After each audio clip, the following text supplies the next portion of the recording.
Kabar otak. Otak mana otak? Nanya, nih nanya, bukan nuduh, nanya. Ini sertifikat ulama atau sertifikat pecundang? Nanya. Masa nggak boleh nanya? Kenapa bisa gitu? Apakah yang dimaksud sertifikat ulama atau kaderisasi ulama, wisuda ulama itu maksudnya apa? Maksudnya apa? Apakah sesuai dengan kepentingan normalisasi dengan Zionis atau gimana? Aduh kacau. Tepok jidat.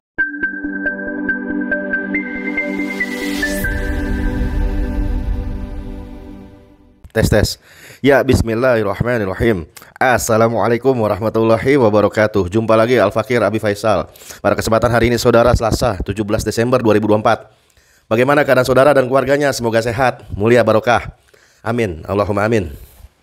Amin ya rabbal alamin. Masih panjang umur perubahan, panjang umur perjuangan. Gak mau berubah, gak mau berjuang. Apa kabar otak? Otak mana otak? Nanya, nih nanya, bukan nuduh, nanya. Ini sertifikat ulama atau sertifikat pecundang? Nanya. Masa nggak boleh nanya? Kenapa bisa gitu?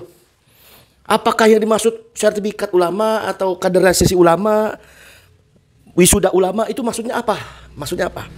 Apakah sesuai dengan kepentingan normalisasi dengan Zionis atau gimana? Aduh kacau. Tepok jidat. Kalau kita lihat kan jejak digitalnya ada tuh yang namanya sekarang tuh imam yang katanya imam besar Masjid Istiqlal, yang bukan Masjid Istiqlal itu bukan punya dia, bukan. Cuman nebeng doang, nebeng jadi imam, ya kan?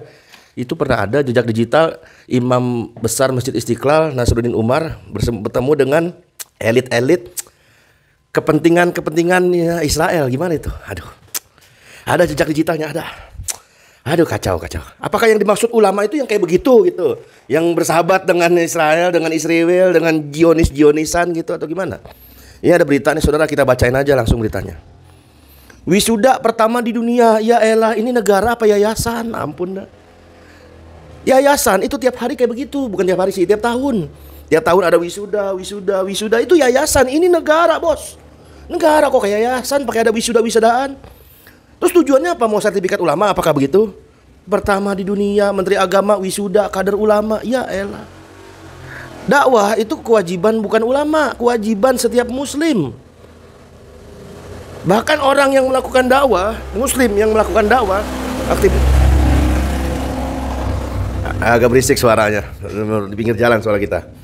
Muslim yang berdakwah itu kewajibannya, sampai-sampai itu perintah, kewajiban dari Allah Subhanahu wa taala. Umat Islam ini umat terbaik. Kuntum khairu ummah ukhrijat linnas ta'muruna bil ma'ruf wa tanhauna 'anil munkar wa tu'minuna billah. Bahkan di ayat yang lain juga ada wal takum minkum ummatun yad'una ilal khair wa ya'muruna bil ma'ruf wa yanhauna 'anil munkar wa ulaika humul muflihun. Itu orang beruntung, amar ma'ruf nahi mungkar.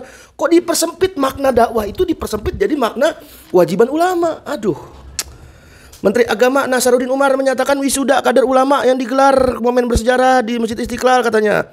Di wisuda sebagai sarjana, tapi putra-putri bapak ibu di sini wisuda sebagai ulama ya wisudanya.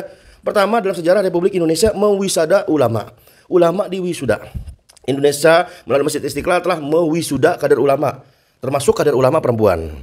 Program pertama di dunia dalam pengkaderan ulama perempuan.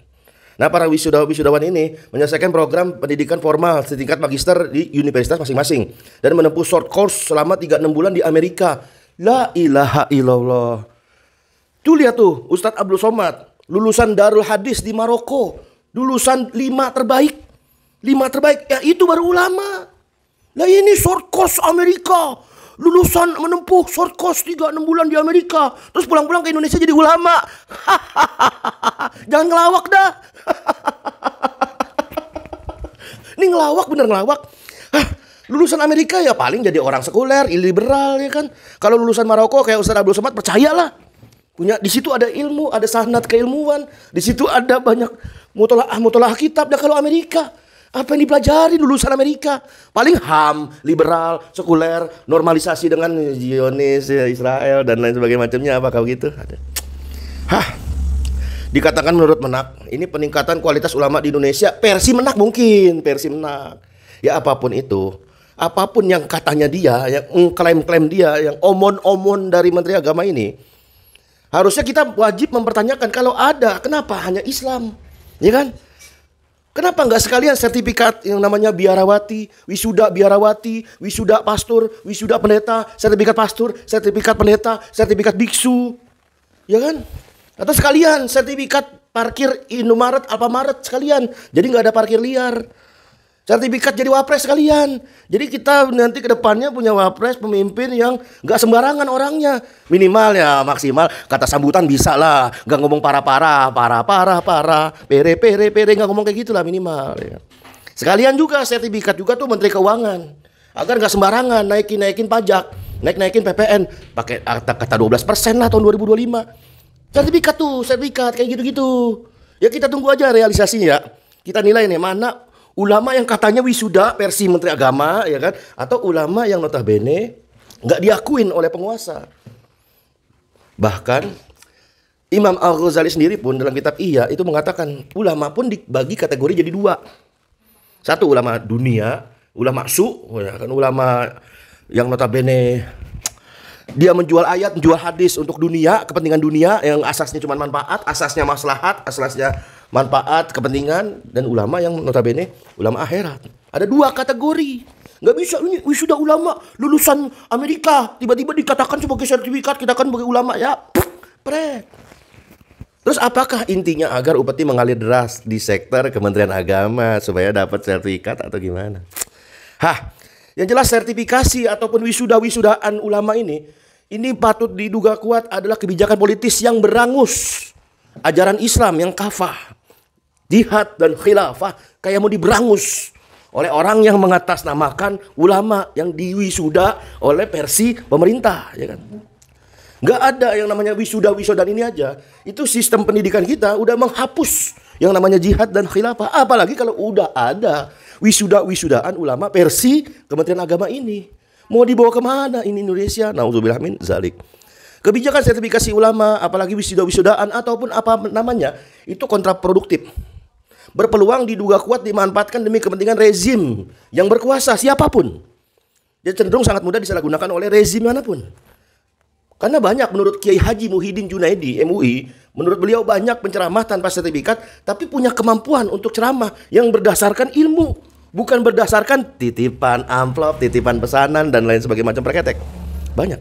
Nah, atas temuan itu Kiai Haji Muhyiddin Junaidi, harusnya pemerintah mengatakan duduk bersama umat Islam membahas nasib kelanjutan sertifikasi ulama yang konon tidak melibatkan pihak seperti Lemhanas, BPIP, BNPT dan MUI. Kesimpulan pertama, sertifikat di mata ulama tidaklah begitu penting, nggak penting. Ulama itu pewaris Nabi. Al ulama warasatul anbiya, yang khosyah, yang hanya takut kepada Allah. Dia berdakwah nggak pakai legalitas, nggak pakai validasi dari penguasa, nggak perlu. Kalau kayak begitu dipakai, kan Nabi Musa alaihissalam nggak akan pernah berdakwah, karena nunggu sertifikat dari Firaun, ya kan? Kemudian Ibrahim alaihissalam nggak akan pernah berdakwah, nunggu, ya kan, sertifikat dari Namrud, ya kan? Kan kacau cara mikirnya. Bahkan Nabi SAW tidak akan berdakwah kalau nunggu sertifikat dari Darun Nadwah, Abu Jahal dan Abu Lahab, nunggu persetujuan dari Abu Jahal dan Abu Lahab, nunggu yang namanya di ACC, di legalitas oleh kafir Quraisy di Mekah, nggak akan ada. Dakwah itu sertifikatnya langsung dari Allah Subhanahu wa taala, langsung.